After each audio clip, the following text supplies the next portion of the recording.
Tuhan dan karunia, ku terjebak di antara dua dunia.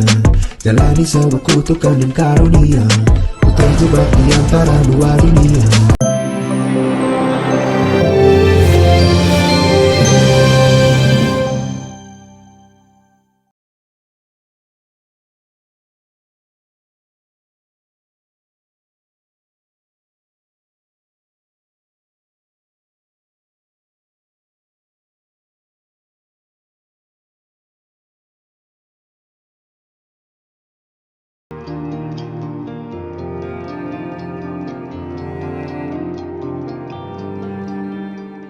Inilah sosok Azam, bocah Hafiz yang belakangan viral.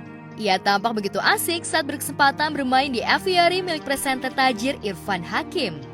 Sesekali di sela bermain dengan binatang dan kolam milik Irfan, Azam melantunkan ayat-ayat kebesaran Allah Subhanahu wa Ta'ala. Nah ini yang betinanya.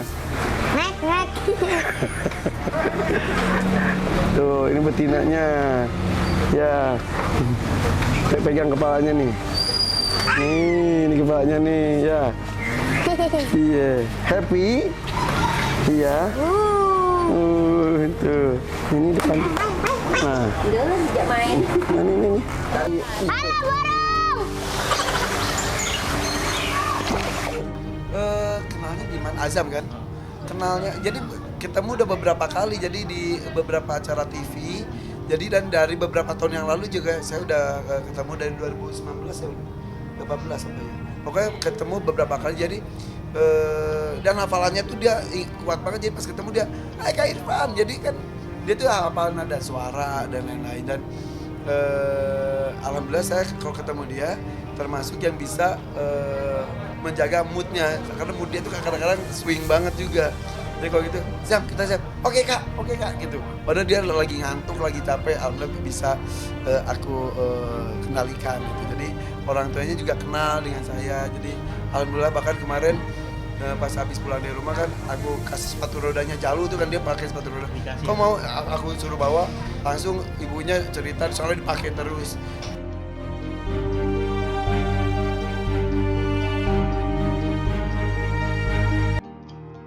Terlahir di Mojokerto, bocah 12 tahun ini memang sejak kecil mengalami kekurangan fisik, bahkan sempat divonis menderita kelainan jantung. Ia terlahir tanpa kelopak mata. Tapi semangat hidup bocah yang kemudian diberi nama lengkap Muhammad Azam Nur Mukjizat ini tak lantas redup. Bocah yang baru duduk di sekolah dasar ini tampak begitu bahagia menerima kenyataan keterbatasan fisik.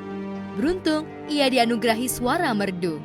Ketika membacakan salawat, jutaan orang pun terpesona dengan suara Azam.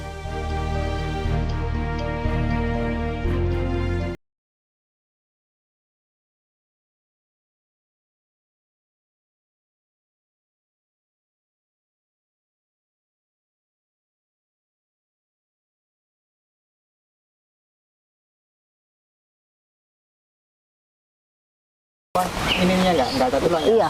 Apanya? Nggak apa-apa. Tuh. Ininya ya. Maaf ya Zam. Iya. Mau kata apa ya? Iki kok Lagi nih. Kayak ini kayak telur. ini ya. Itu nasi daging ya, nggak ada tulangnya. Jadi ini tengkoraknya tuh ini bolong. Ya bolong. Kenapa Pak? Kalau Udah dari lahir. kalau dia bisa itu Jadi kayak Kok dia gelisah ini Melembung. nyut-nyutan gitu keluar. kayak melentu gitu lah apa ya. makin Keluar tonjolan. Iya. Jadi kok dia tegang, cut gitu. Gitu. makin kayak ngompang. Katanya dulu dia pas lagi bayi juga sempat jantungnya terganggu juga. Iya. Iya memang. Sempat biru itu. Apanya lu ada lubangnya? Nggak sampai biru. Kalau ada Turun jalan. anak kena jantung kan biasanya kukunya ungu, terus matanya ungu. Iya, iya. Biru. Itu aja enggak. Oh enggak. Enggak. Tapi secara kata dokter Ada jantungnya lubang. sampai sekarang. Alhamdulillah Nggak tahu itu. juga. Kalau dilihat dari pertumbuhan usia, kalau Iya. dia makin lemes, berarti ada masalah. Iya. Kalau ini enggak malahan aktif sekali. Aduh ya Rabbi sholli ala Muhammad.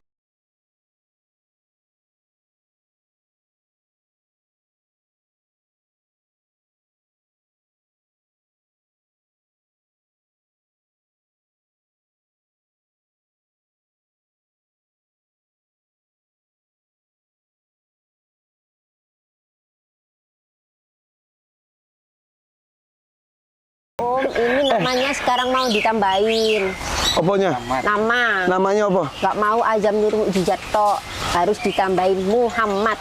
Jadi namanya siapa aja sekarang? Muhammad Azam Nur Mukjizat. Luar biasanya Azam, cerita dari ibunya. Dia itu di satu desa, dia hafal jalan-jalannya. Jadi sampai gini, Zam anterin misal makanan ini ke rumah ibu siapa gitu. Dia bisa jalan tanpa alat pembantu gitu. Kiri kanan dia tahu rumahnya di mana, itu Masya Allah. Jadi ini anak luar biasa, ajaib banget.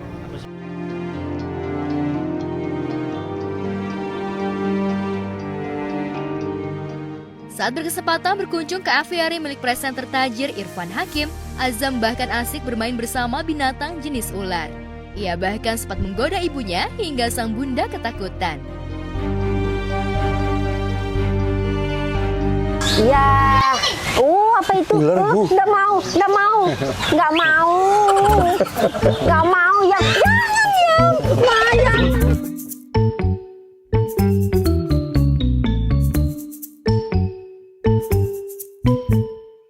Zam, jangan, aduh, ibu nggak berani. Ayo kembalikan, kembalikan, Om. Ini nggak berani, Om.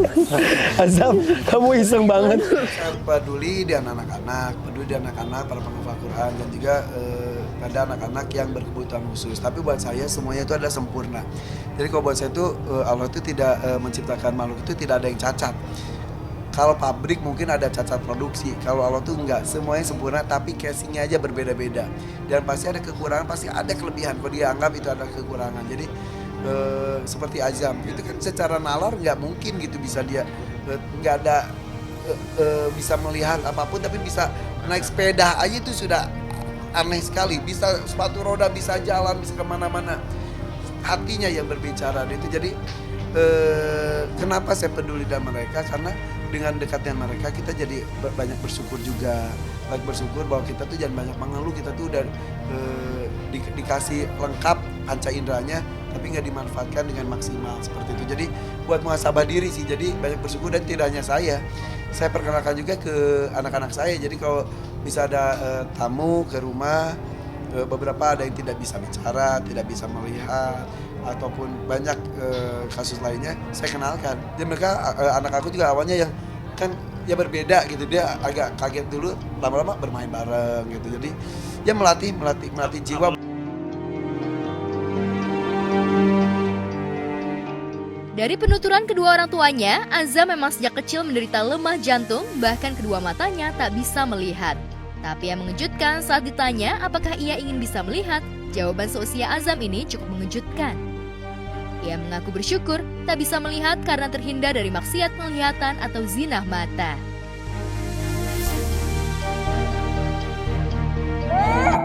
Aku boleh masuk ke telapak kakimu? Kan ada surga di sana. Pernah doa nggak sama Allah? Pernah? Minta untuk bisa melihat. Nggak pernah. Kenapa? Kok nggak pernah? Aku senang tidak bisa melihat itu. Aku kan dosanya itu bisa dari mata. Nah, kalau aku tidak bisa melihat, aku tidak bisa melihat dosa.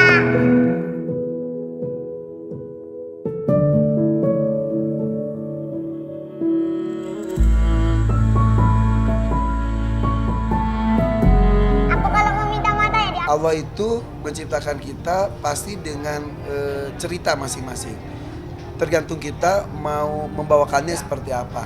Jadi kita jangan banyak mengeluh, jangan banyak menyalahkan orang. Bete dilahirkan dari keluarga seperti apa, banyak protes dan lain-lain. Kita syukuri saja, kita jalani saja kisah hidup kita. Insya Allah akan ada keindahan di ujungnya. Sama seperti mereka, banyak banget gue itu alhamdulillah diberikan kesempatan ketemu dan orang-orang, anak-anak khususnya yang diberikan kepercayaan sama Allah dengan kesabaran yang harus tinggi. Dan yang gue salut adalah para orang tuanya. Semua orang tua dengan titipan anak spesial ini itu selalu berpikir, gimana ya kalau saya meninggal, siapa yang menjaga anak saya, siapa yang akan mengurus. Bahkan saya ketemu dengan Aldi dari Aceh, justru ketika ibunya meninggal banyak orang yang mensupport dan justru yang menjaga itu tidak hanya satu orang, banyak juga. Jadi insya Allah Allah itu menciptakan makhluknya pasti dengan ceritanya, pasti dengan penjaganya, pasti dengan rezekinya seperti itu.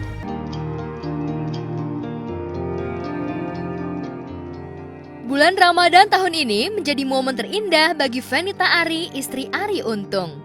Bagaimana tidak, sejak pertama Ramadan, Fenita mengaku banyak menerima pekerjaan. Maklum, Fenita mengaku jika beberapa tahun belakang ia memilih vakum dari dunia keartisannya. Sehingga banyak waktu dihabiskan bersama suami dan anak-anaknya. Dan di bulan suci ini, Fenita mengaku tak lupa mengajarkan anak-anaknya untuk mendalami agama, terutama soal puasa. Oh, masih proses ya, belum hafal banget. Sekarang lagi proses pembelajaran ke sana. Lebih ke ini aja sih, ke khataman Quran. Kalau anakku kan yang pertama itu dari mondok kan, pesantren. Tapi alhamdulillah sekarang udah selesai. Jadi udah ada di rumah. Tapi ya mungkin karena udah lama nggak ketemu sama teman-teman, jadi bukannya di luar terus ya, alhamdulillah. Jadi ya lagi senang. Nah kalau anakku yang kedua ya alhamdulillah kita memang selalu ada program ya. Kalau misalnya lagi bulan Ramadan tuh pasti pengen programnya khataman Quran. Nah kalau yang untuk hafalan, memang hafalan itu dengan berjalan ya, karena di sekolah juga mereka juga ada hafalan ya. Alhamdulillah ada beberapa lah masih proses sih, masih doain aja mudah-mudahan sama ibunya juga bisa hafal ya.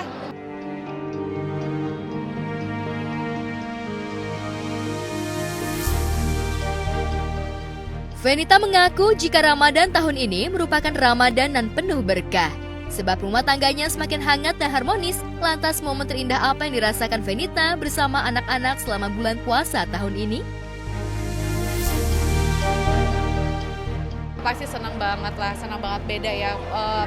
Aku aja istilahnya baru ngedalamin agama banget tuh ya baru sekarang gitu ketika aku udah berkeluarga, udah punya anak.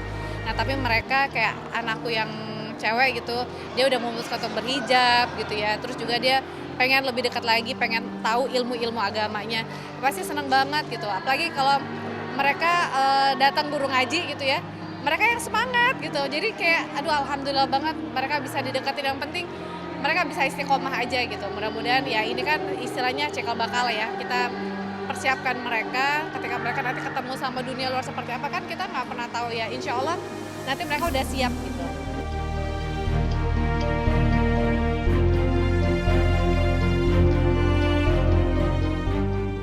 Bukan hanya Fenita, sebagai kepala keluarga, Teguh Wisnu mengaku bahagia ketika Ramadan tiba. Sebab di bulan ini menjadi momen untuk menambah keimanannya terhadap Allah Subhanahu wa Ta'ala. Selain itu, suami Shiran Sukar itu juga tak henti mengajarkan anak-anaknya berpuasa. Menurut Teguh Wisnu, ada momen unik yang tak terlupakan ketika sahur, anak-anak bangun makan sahur menggunakan kacamata karena silau. Membaca Al-Quran belajar mungkin, karena dia kan masih baca juga belum lancar banget. Setidaknya dia mau untuk belajar aja udah alhamdulillah banget gitu kan. Memang selama ini kita coba tanamkan mereka biar cinta dulu sama Al-Qurannya pelan-pelan gitu. Nggak kita paksa memang harus bisa gitu, enggak juga, tapi pelan-pelan gitu. Nggak tahu ya, mungkin metode kami seperti itu gitu. Jadi bagaimana kalau mereka udah cinta sama Quran, mudah-mudahan nanti tanpa disuruh juga baca Quran gitu insya Allah.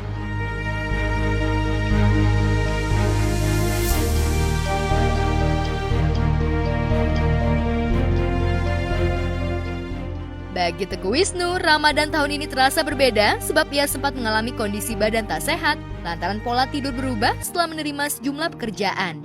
Namun demikian, ia mengaku tetap menjalankan ibadah puasa.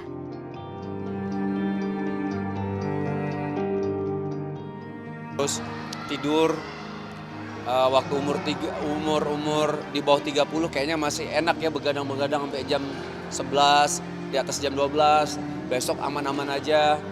Sekarang mendekati 40 ya, belum 40 ya, mendekati 40. Kayaknya kok badan remek-remek gitu kalau udah mau kemana begadang udah nggak enak badan. Jadi saya tidur usahakan jangan lebih, paling telat tuh jam 11 udah paling telat kalau bisa. Kalau lebih bagus lagi jam 9 lebih bagus lagi gitu kan. Apalagi ba'da Isya lebih bagus lagi. Setelah Isya kita sholat, kalau bisa langsung istirahat gitu. Pola tidurnya. Terus sama olahraga, usahakan olahraga gitu.